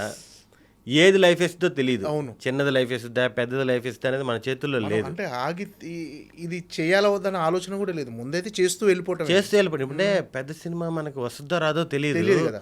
వస్తుందని చెప్పేసి మన చేతిలో ఉన్న 4-5 సినిమాలు వదిలేయడం కూడా కరెక్ట్ కాదు. ఎందుకంటే మీకు లాస్ట్ 10 ఇయర్స్లో చూస్తే చిన్న చిన్న సినిమాలు అద్భుతాలు చేస్తున్నాయి. మామూలు అద్భుతాలు కాదు. మీకు ఎందుకు ఇప్పుడు ఆ ఏక్మిని కథ ఉంది, చిన్న అది ఫుల్ వైరల్ అయిపోయింది, నాకు భలే ఉపయోగపడింది నాకు. అలాగే చిన్న బడ్జెట్ సినిమాలు చిన్నవి కూడా చాలా వస్తాయి. అంటే మామూలుగా ఇప్పుడు మీరు 150 సినిమాలు చేశారు. 150 సినిమాల్లో ఈ పాటికి అందరి హీరోలతో ఒక రౌండ్ వేసి ఉండాలి. ఆ, నేను ఆల్మోస్ట్ ఇప్పుడు శ్రీ విష్ణు గారితో 3-4 సినిమాలు చేస్తున్నా, శర్వా గారితో 6 సినిమాలు చేశా, సాయిధరం తేజ్ గారితో కూడా 3 సినిమాలు చేశా. స్టార్టింగ్ ఆయన కూడా స్టార్టింగ్ చేశా, సుప్రీము, చిత్రలహరి, మొన్న అంటే కోవిడ్ టైంలో solo Brathuke so better, Vaishnav Tej గారితో చేశా, అల్లు శిరీష్ గారితో చేశాను, నాని గారితో 3 సినిమాలు అందరితో రిపీట్గా చేస్తున్నా. నాగశౌర్య గారితో చేశాను, సంతోష్ శోభన్తో అయితే ఆ ఏక్మిని కథ నుంచి ఒక 4-5 సినిమాలు చేశాను. ఇప్పుడు సుహాస్తో ఫస్ట్ సినిమా హే భగవాన్. ఓకే. అంటే ఏంటి క్యారెక్టరైజేషన్ వాళ్ళు చెప్పిన తర్వాత డైరెక్టర్లు మీరేమైనా స్పాట్ ఇంప్రూవైజేషన్ చేసే అవకాశం ఉందా? అంటే మీ డిక్షన్కి తగ్గట్టుగా, మీ బాడీ లాంగ్వేజ్ తగ్గట్టుగా మీరేమన్నా చిన్న చిన్నవి మనకి తగిలిన డైరెక్టర్లు కానీ ఇప్పుడున్న డైరెక్టర్లు అందరూ కూడా కంఫర్ట్ వాళ్ళంతా? అందరికీ 100% ఫ్రీడమ్ ఇచ్చే డైరెక్టర్లే. అవును. ఎవరు కూడా ఈడున్నది చెప్పు అనే అంత స్ట్రిక్ట్గా ఏమి ఉండదు. మనం కూడా పెద్దగా మార్చేది ఉండదు. చిన్న చిన్న పంచులు ఏమైనా యాడ్ అవుతాయి సిచ్యువేషన్ తగ్గట్టు. ఓకే. రాసుకునేటప్పుడు ఒక లాగా ఉంటుంది, స్పాట్కి వచ్చిన తర్వాత వాళ్ళు కూడా మారుస్తారు, డైరెక్టర్లు రైటర్లు కూడా మారుస్తారు. చిన్న చిన్న చేంజెస్ ఉంటాయి. ఓకే. అంటే ఇప్పటికీ అంటే మీరు కెరీర్ స్టార్ట్ చేసిన టైంకి ఇప్పటికీ కాన్ఫిడెన్స్ వచ్చిందా? లేదు నేను ఇండస్ట్రీలో సెటిల్ అయిపోయాను, ఫ్యూచర్లో డెఫినెట్గా నాకంటూ అంటే మీకంటూ ఇప్పటికీ ఒక గుర్తింపు ఉంది, అంటే ఫర్దర్గా మీరు ఎవరైతే యాక్ట్ చేయాలని అనుకుంటున్నారో ప్రభాస్ గారితో కానీ, ఎన్టీఆర్తో కానీ, అల్లు అర్జున్ గారితో, నెక్స్ట్ రామ్ చరణ్ గారితో, చిరంజీవి గారితో, అందరితో మీరు యాక్ట్ చేయాలని చేయగలను అనే కాన్ఫిడెన్స్ వచ్చిందా? 100% ఉంది. అది ఎప్పుడు వర్కౌట్ అవుతుందో తెలియదు కానీ దాని గురించి భయం లేదు, ఆ నమ్మకం అయితే ఉంది. అందరితో చేస్తాను, ఇంకా ముందుకు వెళ్తాను, ఆ నమ్మకం అయితే ఉంది. అంటే మీకు పర్సనల్గా అంటే కమెడియన్ పక్క పెట్టేస్తే ఒక నెగిటివ్ షేడ్స్ ఉన్న క్యారెక్టర్ కానీ విలన్గా కానీ చేయాలని ఉందా మీకు ఏమన్నా? అంటే అలాంటి ఇంట్రెస్ట్ ఉందా ఏమన్నా? నెగిటివ్ క్యారెక్టర్స్ ఇంట్రెస్ట్ లేదు ప్రస్తుతానికైతే. నా మైండ్ సెట్లో కామెడీ, ఎమోషన్ వీటి మీదే ఉంది. ఆ నెగిటివ్ అనేది అసలు ఎందుకో లేదు మైండ్లో. చాలామంది అడుగుతుంటారు లాస్ట్ వరకు హీరో ఫ్రెండ్గా ఉండి లాస్ట్లో కన్నింగ్ అనేది. నాకు ఈ మధ్యకాలంలో కూడా ఒక 6-7 సినిమాలు వచ్చాయి. అవునా? ఎందుకో వద్దులే అంటే ఒకసారి చేసేస్తే మళ్ళీ నా మీద డౌట్ వచ్చేస్తుందేమో, ఇది నిజంగా ఫ్రెండా లేకపోతే ఈ మధ్యలో ఏమైనా ట్విస్ట్ ఉందా వస్తుందేమో అనే ఉద్దేశంలో నెగిటివ్ క్యారెక్టర్లు ఎందుకో టచ్ చేయలేదు నేను. ఏంటంటే హీరోగా కూడా వచ్చి ఉంటాయి కదా అవకాశాలు. వచ్చాయి కానీ ఎందుకు రిస్క్ అని. అంటే ఎందుకు రీజన్ అంటే చాలామంది కమెడియన్స్ హీరోగా చేస్తున్నారు కదా. అంటే నేను రిస్క్ పక్కన పెట్టి చేసే అంత ఏం రాలేదు కానీ ఏదో బొట్టబొట్టి వచ్చాయి. ఓటీటీలో ఒక రకమైన కాన్సెప్ట్లు వస్తే చేసేద్దామని ఫిక్స్ అయ్యా. చిన్న చిన్న కాన్సెప్ట్ ఉంటాయి ఇప్పుడు మలయాళం సినిమాలు వస్తుంటాయి కదా, బట్ ఒక చిన్న ఇన్సిడెంట్ మీద సినిమా, అలాంటి ఓటీటీలో వస్తే చేసేద్దామని ఫిక్స్ అయ్యాను కానీ నాకు అంత నచ్చేటి మంచి రాలేదు. చిన్న చిన్నవి వచ్చాయి ఏదో. ఇంకా హీరోగా థియేటర్లో రిలీజ్ అయ్యే సినిమాలంటే అవి ఇంక మనకి ఎందుకు లేని మనం దూరంగా ఉన్నాం. ఓకే. మనకి ఇదే సుఖంగా ఉంది. అంటే పర్టికులర్గా ఇలాంటి కామెడీ క్యారెక్టర్స్ చేయాలి అనే ఏదైనా ఉందా మీకు ఇప్పటివరకు చేసిన? ఇప్పుడు 100% సినిమాలో ఇంపార్టెన్స్ ఉన్న స్పెషల్ క్యారెక్టర్లు ఉంటాయి కదా, సపరేట్గా వచ్చేటి, అవన్నీ చేయాలని ఇంట్రెస్ట్ ఉంది. ఈ ప్రాసెస్లో ఒక్కొక్కటి తగులుతుంది. ఇప్పుడు చేశాను కదా, ఇప్పుడు జనవరిలో శర్వా గారి సినిమా రిలీజ్ అయింది, నారీ నారీ నడుమురారి. ఇప్పుడు ఫిబ్రవరిలో హే భగవాన్, ఇది కూడా సాలిడ్ క్యారెక్టర్. మళ్ళీ విష్ణు గారి సినిమా ఒకటి వస్తుంది, ఇంకా అనౌన్స్ చేయలేదు అది. నాకు తెలిసి ఇంకొక 1 monthలో గోదావరి గట్టుపైన అని ఇంకో సినిమా వస్తుంది. అన్నిట్లో సాలిడ్ క్యారెక్టర్లు. ఈ సంవత్సరం కలిసి వస్తుందేమో చూడాలి విపరీతంగా. అంటే నమ్ముతారా మీరు? అంటే టాలెంట్తో పాటు కొంచెం మనకు ఫేట్, అదృష్టం ఇలా కలిసి రావాలి, అన్నీ కలిసి రావాలి సినిమా. 100% అన్నీ కలిసి రావాలి. ఇప్పుడు మీకు ఇందాక చెప్తున్నాను కదా, మనం నచ్చాలి, ఎక్కడో స్క్రీన్ మీద మనం ఆనాలి, అదొకటి కూడా ఉంది. ఇప్పుడు మనకంటే టాలెంట్ ఉండేవాళ్ళు చాలామంది ఉన్నారు బయట. ఒకరు దీనికే సెట్ అవుతారని నేను లేదు. ఒకడు హీరోగానే చేయొచ్చు, కమెడీనిగా చేయొచ్చు, విలన్గా ఏదైనా చేయొచ్చు. ఎంత యాక్టింగ్ ఉన్నా సరే అదృష్టం అయితే కలిసి రావాలని అనుకుంటున్నా.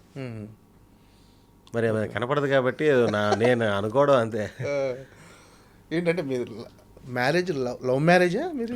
లేదు, అరేంజ్ మ్యారేజ్. ఏంటి ఇంట్లో సజెషన్స్ ఇస్తుంటారా ఏదైనా కెరీర్ గురించి కానీ క్యారెక్టర్స్ గురించి కానీ చూసిన దానికి రెస్పాన్స్? వాళ్ళకి ఏం లేదు, నైట్ గవాన్ వస్తే చాలు ఇంటికి, అంతే. నువ్వు ఏమైనా చేసుకో, ఎక్కువ లేట్ చేయకుండా టయానికి ఇంటికి వచ్చేసి అంటారు అంతే తప్ప. వాళ్ళకి మా వైఫ్ వీళ్ళు ఏంటంటే పెళ్ళికి ముందు 2 సినిమాలు చూస్తుంటుంది మహా అంటే, 2-3 సినిమాలు. మీరు యాక్ట్ చేసి మామూలుగా సినిమాలే, సినిమా చాలా తక్కువ. ఓకే. ఏదో టీవీలో చూసుకోవడం తప్ప థియేటర్కి వెళ్ళి 2-3 సినిమాలు చూస్తుంటారు అంతే. చాలా సినిమాలు చాలా తక్కువ.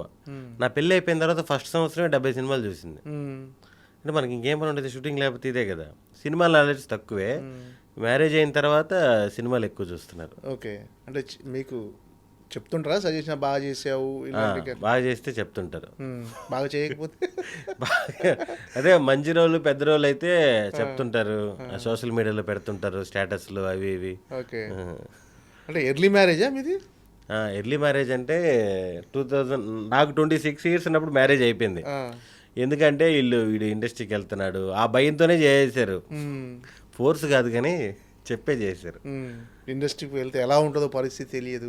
స్టార్టింగ్లో చాలా ఇందాక ఇన్సిడెంట్లు చెప్పాను కదా, మన హీరో దగ్గర గారి ఇన్సిడెంట్ అవ్వచ్చు, ఆ తర్వాత అవకాశాలు వస్తాయో రావో, తర్వాత ఇదే కరెక్ట్గా నేను వచ్చే టైంకి అవన్నీ ఉన్నాయి ఇబ్బందులన్నీ. ఇంకోటి ఏంటంటే మనకి స్టార్టింగ్ రాగానే డబ్బులు రావు కదా. ఇప్పుడు సంవత్సరానికి 4 సినిమాలు చేస్తే 4 సినిమాలకి ఎంత డబ్బులు వస్తాయి? ఇంటి రెంట్లు కూడా కట్టలేము. చాలా ఆ క్రూషియల్ పీరియడ్లోనే ఉంటుంది. దాంట్లో మన ఇంట్లో డబ్బులు అడిగామంటే ఎక్కడో తెలియకుండా వద్దు వచ్చే అంటారు కదా. ఆ టైంలో స్టార్టింగ్ స్టేజ్లోనే మ్యారేజ్ అయిపోయింది. ఓకే. ఫైనాన్షియల్ అంత సెట్ అయినట్టయినా అంత మన ఇండస్ట్రీలో ఫైనాన్షియల్ సెటిల్మెంట్ అనేది ఎప్పటికీ జరగదు. సెటిల్మెంట్ కాదు, ఫైనాన్షియల్గా హ్యాపీ లివింగ్, హ్యాపీ గోయింగ్. ప్రస్తుతానికి లైఫ్ అయితే హ్యాపీగా ఉంది, దాని గురించి అయితే డోకా లేదు. సెటిల్మెంట్ అనేది నాకు తెలిసి ఇండస్ట్రీలో ఎవరికి ఉండదేమో. అందరికీ అప్పుడప్పుడే అందంగా కలగా అప్పుడప్పుడికే జరుగుతుంటుంది బండి. ఫ్యూచర్ ఏంటి అనేది తెలియదు. అంటే మీకు బాగా మొహమాటం అనుకుంటే రెమ్యునేషన్స్ విషయంలో కానీ చాలా, అంటే మీరు అడగడానికి ఇబ్బంది పడతారేమో అనిపిస్తుంది. అంటే చాలామంది కొన్ని సినిమా హిట్ పడగానే ఖచ్చితంగా పెంచేస్తారు, మీరు ఆ విషయంలో చాలా మొహమాటంగా? లేదు, అడుగుతుంటాను కానీ సెకండ్ ప్రిఫరెన్స్. ఫస్ట్ సినిమా అవకాశం రావాలి, క్యారెక్టర్, వర్కింగ్ డేస్ అవన్నీ చూసుకొని సాధ్యమంతవరకు అడుగుతుంటాను. అది ఎవరో ఒకరు తెగొడతారు కదా ఇండస్ట్రీలో. అంటే మొన్న ఒకరితో మామూలుగా మాట్లాడుతుంటే, మామూలుగా అందరూ ఫుల్ పేమెంట్లు వస్తే డబ్బింగ్ పేమెంట్ రాకపోతే డబ్బింగ్ కూడా చెప్పరు, ఫ్రాంక్గా మాట్లాడుకున్నాడు. అంటే కొంతమంది ఖచ్చితంగా వాళ్ళ పేమెంట్ అంతా అయిన తర్వాత, కానీ మీరు మాత్రం అవేం పట్టించుకోకుండా మొత్తం ముందు వర్క్ పూర్తి చేసి తర్వాతే పేమెంట్ అంటారు తెలిసింది. అంటే దానివల్ల మీకు ఏమన్నా అంటే అది మొహమాటమా, లేకపోతే లేదు మీ నైజమే అలా ఉంటుంది అంతే? అంటే ఆల్మోస్ట్ ఇప్పుడు మీరు ఏదైతే చెప్పారో, నేను చేసి ఇప్పుడు 100 సినిమాలు అనుకోండి, 90 సినిమాలు ఇదే ఫాలో అవుతా. ఏది పేమెంట్ గురించి పక్కన పెట్టేసి, ఎందుకంటే వాళ్ళతో ట్రావెల్ ఉంటుంది కదా, డైరెక్టరు, హీరో, ప్రొడ్యూసర్ అందరూ క్లోజ్ అయిపోతారు, ఫ్యామిలీ లాగా ఉంటారు, అందరూ బాగా చూసుకుంటారు. లాస్ట్కి వచ్చినాక ఎంతో తక్కువ బ్యాలెన్సే ఉంటుంది. బ్యాలెన్స్ అది ఇస్తేనే డబ్బింగ్ చెప్తాను అనేది ఎక్కడో తెలియకుండా హార్ష్గా ఉంటుంది కదా. ఆల్మోస్ట్ చెప్పేస్తాను, ఎక్కడో చిన్న చిన్న వాటికి డబ్బులు అవసరమైతే అడిగి తీసుకొని తర్వాత చెప్తాను, అంతేగాని గొడవ వేసుకొని ఆ టైప్ అయితే ఏం లేదు. ఆల్మోస్ట్ ఇచ్చేస్తారు. ఎక్కడో కొన్ని మిస్ఫేర్లు అయి ఉన్నాయి బ్యాలెన్స్లు, అదో సినిమా 3 లక్షలు, ఇదో సినిమా 2 లక్షలు, అటు ఒక లిస్ట్ ఉంది. అంటే మామూలుగా కొంతమంది హీరోలకు కొంతమంది కమెడియన్స్ ఎక్కువ క్లోజ్ ఉంటారు. అంటే కమెడియన్స్ అంటే రెగ్యులర్గా వాళ్ళ సినిమాల్లో కనిపిస్తుంటారు. అలా మీరు ఎక్కువ అంటే ఏ హీరోలతో ఎక్కువ క్లోజ్ అయ్యి వాళ్ళతో ట్రావెల్ చేయాలనుకున్నాను? వాళ్ళతో అంటే ఎవరితో ఎక్కువ ఉంది మీకు ట్రావెల్? అసలు ఏ హీరోతో ఎక్కువ ఉంది? ఇప్పుడు ఒకరితో ఎక్కువ ఉంది, ఒకరు తక్కువ ఉంది చెప్పలేం, కానీ చేసిన అందరితో ఉండుంటుంది. అందరితో ట్రావెల్ ఉంది. ఇప్పుడు సామాజిక వర్గం నుంచి శ్రీ విష్ణు గారితో సినిమాలు చేస్తున్నా, అన్ని సినిమాల్లో చేస్తున్నా ఆల్మోస్ట్. అంటే ఆయన చేసే సినిమాల్లో ఏమాత్రం అవకాశం ఉన్నా సరే ఫస్ట్ ప్రిఫరెన్స్ నాకు చెప్తారు, నీకు ఈ క్యారెక్టర్ సెట్ అవుద్దురా అని చెప్తారు. ఇప్పుడు శర్వా గారితో 6 సినిమాలు చేశాను, మీకు ఇందాక చెప్పాను, నారితో కలిపి. నాని గారితో 3 సినిమాలు, నాని గారే రెఫర్ చేశారు, నిన్ను కోరి, కృష్ణార్జున యుద్ధం, ఎంసీఏ. అలా నితిన్ గారితో తక్కువే, లైలో 1 డే చేశాను, ఆ తర్వాత భీష్మలో చేశాను. శౌర్య గారితో 2 సినిమాలు, చాలో మనం ఇంకోటి రిలీజ్ అవ్వలేదు. అలా అందరు హీరోలతో రిపీట్గా చేస్తున్నా, సాయిధరం తేజ్ గారితోనూ అందరితో చేస్తున్నాను. సంతోష్ శోభన్తో 4-5 సినిమాలు, సుహాస్ది ఫస్ట్ సినిమా, ఇప్పుడు సుమంత్ ప్రభాస్ది ఒకటి చేస్తాను. అట్లా అందరు హీరోలతో ర్యాపో ఉంది, మంచి రిలేషన్ ఉంది మనకి. మీకు ఇందాక చెప్పినట్టు నేను వెళ్ళి నా పని నేను చేసుకుని వచ్చేస్తాను కాబట్టి ఏమాత్రం స్కోప్ ఉన్నా సరే మనకు చెప్తారు అందరు హీరోలు. ఇప్పుడు నెల్లూరులో ఏంటి, మన నెల్లూరు పెద్దారెడ్డి అయినా వెళ్ళగానే ఫ్రెండ్స్ అంతా ఇప్పుడు రిసీవింగ్ ఎలా ఉంటుంది నెల్లూరుకి వెళ్ళగానే? నెల్లూరులో చాలా పాజిటివ్. నెల్లూరు ఏంటి భయ్యా, అన్ని ఊర్లో చాలా పాజిటివ్గా ఉంటుంది. నెల్లూరు అనేటప్పటికి ఫ్రెండ్స్ మీరు అనేది ఫ్రెండ్స్లో అరే మనోడు అది 100% ఉంటుంది. నాకు ఎక్కడో తెలియకుండా ఇండస్ట్రీలో సగం మంది నా పేరే నెల్లూరు సుదర్శన్. ఓకే. ఇంకో సుదర్శన్ ఉన్నారు కదా, అవును, గుండు సుదర్శన్. గుండు సుదర్శన్ అంటారు కదా. నాకు ఎక్కడో తెలియకుండా కొంచెం సీనియర్ ఆర్టిస్టులు కన్ఫ్యూజ్ అయ్యేవాళ్ళు స్టార్టింగ్లో. అవును, కొంత కన్ఫ్యూజన్, సుదర్శన్ అని కొట్టేసరికి ఆయన వస్తారని. అదేగాక ఇప్పుడు నాకు ఇంకో టార్చర్ ఏంటంటే ఇంకో సుదర్శన్ ఉన్నాడంట, ఇంకో బెంగాలీయో మరాఠీయో ఎవరో. బుక్ మై షోలో పాపం ఫోటో పెడదామన్న ప్రతిసారి అతను వచ్చేస్తున్నాడు. ఎవరో పెద్ద ఆయన సుదర్శన్ కొట్టగానే ఆయన ఫోటో పడిపోతుంది. అందుకే సినిమా రిలీజ్ అంటే బుక్ మై షోలో పెడతారు కదా, అవును, నా ఫోటో వచ్చేటానికి ఆయన ఫోటో వచ్చేస్తుంటుంది. అది ఎట్ట మార్చాలో తెలియదు. నెల్లూరుకు పోయినప్పుడు కానీ, నా సినిమాలు రిలీజ్ అయినప్పుడు కానీ నా ఫ్రెండ్స్ అందరూ బాగా సపోర్ట్ చేస్తారు. అక్కడ సునీల్ అని ఈవెంట్ మేనేజ్మెంట్ చేస్తుంటాడు నా ఫ్రెండ్.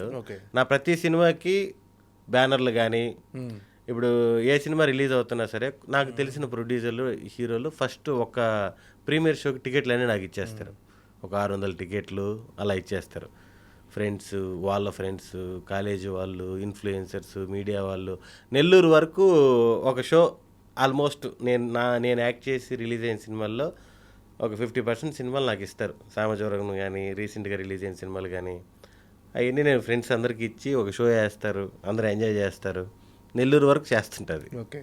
అంటే ఇక చిన్నప్పటి నుంచి మీ మీద ఎలాంటి స్ట్రెస్ పెట్టకుండా హ్యాపీగా చదువుకుంటే ఎంత వస్తే అంత చదువుకో, ఎంత ఉంటే అంత నచ్చినట్లు ఉండని చెప్పిన అమ్మ నాన్న ఇప్పుడు మీరు పొజిషన్ చూసి హ్యాపీగా ఫీల్ అవుతున్నారా? మావాడు సెటిల్ అయిపోయాడు, హ్యాపీ, చాలా హ్యాపీగా ఫీల్ అవుతుంటారు వాళ్ళు. మా గురించి ఫుల్ హ్యాపీ. నా విషయం కానీ, మా బ్రదర్ విషయం కానీ, ముఖ్యంగా నా విషయంలో వాళ్ళు ముగ్గురు హ్యాపీ. ఎందుకంటే ఎవరు వచ్చినా సరే మీ అబ్బాయి ఎక్కడ, చిన్న అబ్బాయి ఎక్కడ, సినిమా ఇండస్ట్రీ వాళ్ళకి ఇంకా లోపలికి వెళ్తే పెద్దవాళ్ళకి ఇంకా అయ్యేది హీరోనే. సినిమా ఇండస్ట్రీలో ఏం పని చేస్తున్నా ఏడి ఆ సినిమా హీరో ఏడి ఆ టైప్లో ఉంటారు. పాపం వాళ్ళకి ఇంకో టార్చర్ ఏంటంటే మన సినిమా న్యూస్లు ఇంకో రకంగా వెళ్తుంటాయి రీల్స్లో. సినిమాకి ₹1 ఇస్తారంటగా. నువ్వు మాకు చెప్పట్లేవే వాళ్ళు. మా ఇంట్లో వాళ్ళకి ఏముండదు డౌట్లు. వాళ్ళు వచ్చిన వాళ్ళందరూ అడుగుతూ ఉంటారు మా నాన్న ఇదని. సినిమా ఇండస్ట్రీలో విపరీతంగా సంపాదిస్తుంటారు, నీకు తెలీదు. ఇక్కడ కష్టాలు తెలియదు కదా, మా పేరెంట్స్కి తెలుసు ఇక్కడ ప్రాబ్లమ్స్. ఒక సినిమా వస్తే ఎంత వస్తుంది, ఆ సినిమా తర్వాత గ్యాప్ వస్తే 4 నెలలు 5 నెలలు గ్యాప్ ఉంటారు. ఈ పరిస్థితులన్నీ మా బ్రదర్కి, ఫాదర్కి, మదర్కి తెలుసు. మొన్న పండగకి వెళ్ళినప్పుడు కూడా ఎవరో అంటున్నారు, వారికి ఏమో బీభత్సంగా సంపాదిస్తున్నారు వాళ్ళు, మామూలుగా కాదు అసలుకి సినిమా ఇండస్ట్రీలో కోట్లు. ఓకే. అదొకటి ప్రాబ్లం తప్ప మిగతా అంతా హ్యాపీ ఇంట్లో. ఆఖరికి సుమా ప్రోగ్రామ్ ఉంటుంది కదా, క్యాస్ట్ ప్రోగ్రామ్ సుమా గారిది. అవును. దాంట్లో నేను ఒక 5-6 సార్లు వెళ్ళా. పోయిన ప్రతిసారి ఒక 70 లక్షలు 80 లక్షలు గెలుచుకున్నా నేను తీసుకోగానే. సుదర్శన్ చెప్పు ఇప్పుడు ఈ 70 లక్షలతో ఏం చేస్తావు నువ్వు అంటే, నేను అక్కడ ఏదో సరదాగా ఫ్లాట్ కొంటున్నాం అవి కొంటున్నాం అని చెప్పా. ఇంకంతే. చాలామందికి పాపం తెలియదు కదా, ఊర్లలో ఉండే వాళ్ళకి కొంతమందికి నిజంగానే డబ్బులేమో అంటారు. వీడు 5 సార్లు పోయాడు, దగ్గర 3.5 కోట్లు 4 కోట్లు దాకా ఏం చేశాడు, ఇంకా అలా ఉంటుంది. ఓకే. అంటే హే భగవాన్ విషయానికి వస్తే ఏంటి ఇందులో మీ క్యారెక్టరైజేషన్ ఇప్పటి వరకు చేసిన సినిమాలతో పోల్చుకుంటే ఎలా ఉండబోతుంది క్యారెక్టరైజేషన్? ఇది యాక్చువల్గా ఒక డిఫరెంట్ బిజినెస్ పరిస్థితులు, రియల్ స్టోరీ లాంటిది. హీరో పక్కన సపోర్ట్ చేస్తూ out and out comedy entertainer, full entertainer. Hero బాధల్లోనూ, టెన్షన్లోనూ, హ్యాపీలో, అన్నిట్లో ఒక పక్కన ఒక ఫ్రెండ్ ఉంటాడు కదా, అన్నిటికీ ఈడు ఉంటాడు. అలాగా సుహాస్ పక్కన through out fun character. Okay.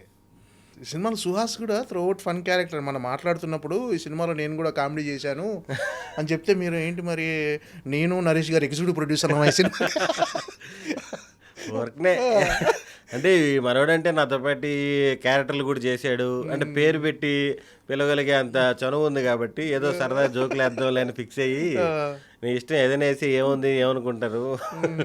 మన సుహాస్ అయితే ఏమనుకోడు, మేము క్యాజువల్గా బయట ఇలాగే మాట్లాడుకుంటాం కాబట్టి. ఇక ఈ సినిమాలో నేను కామెడీ చేశానంటే మరి ఎవరు అన్నా నేను, అదేలేవయ్యా మన ఇద్దరం. ఇంతకీ ఈ సినిమాలో అంటే ఫాదర్ బిజినెస్ ఏంటి అంటే జనాలంతా మొన్న టీజర్ రిలీజ్ అయిన దగ్గర నుంచి అసలు ఏం బిజినెస్ అని ఒక కాంటెస్ట్ కూడా పెట్టారు ఇప్పుడు. అవునవును. అసలు షాకింగ్గా ఉండబోతుందా బిజినెస్ ఏంటి అనేది? అసలుకి కొన్ని వేల మెసేజ్లు వచ్చాయి. ఇందాక వాళ్ళు మన టీం అంతా ఎతుకుతుంటే ఏందేందో గోటీలు బిజినెస్ అంటారు, ఆ బెగ్గర్స్ కాంట్రాక్ట్ బిజినెస్ అంటారు, సెప్టిక్ ట్యాంక్ అంటారు, చాలా పెడుతున్నారు. కానీ నాకు అనిపించింది ఇంతమంది పెడుతుంటే నిజంగానే ఎవరు కనుక్కోలేదంటే గ్రేటే.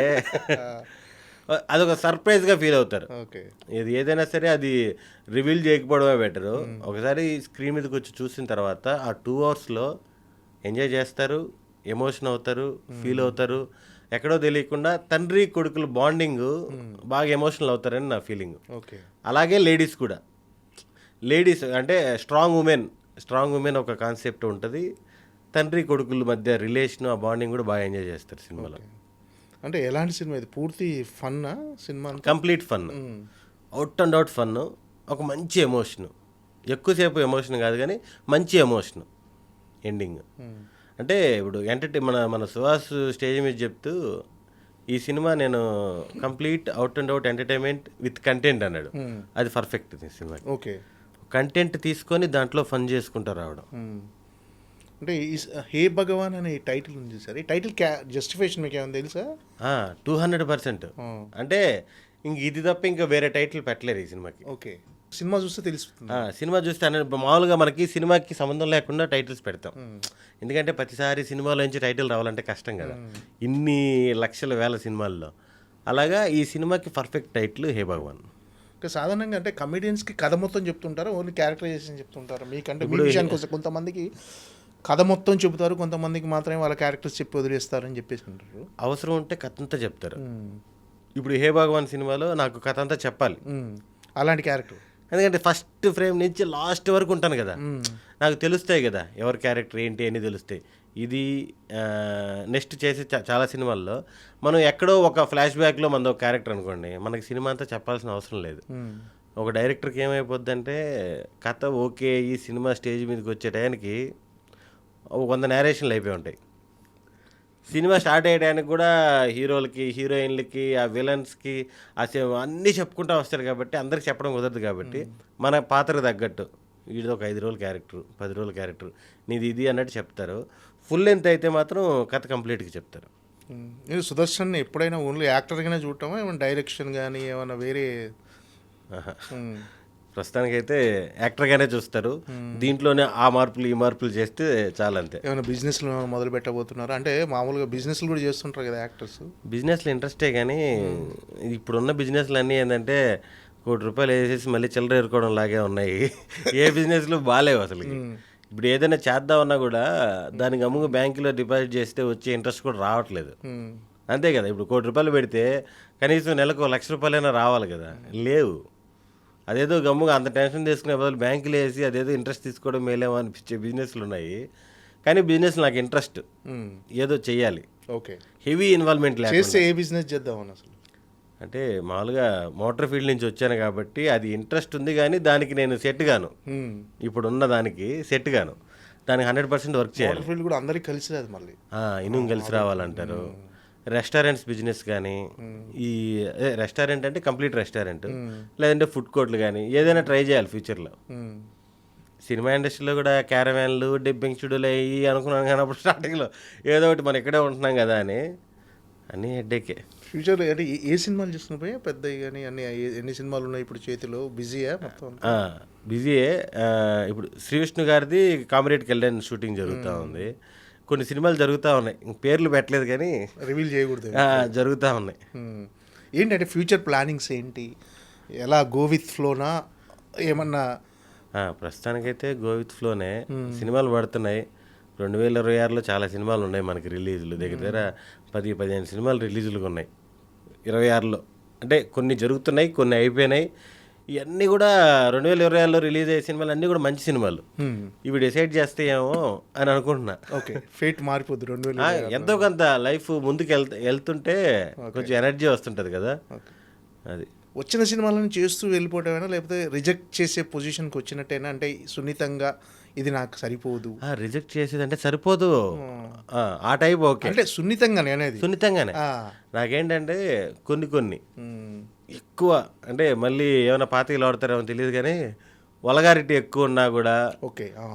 నెగిటివ్ షేడు, ఇంకోటి గే క్యారెక్టర్లు పెద్దగా నేను ఏం చేస్తానులే, మనకి మన బాడీ సపోర్ట్ చేయదా అంటే అదొక డిఫరెంట్ యాక్షన్ కదా.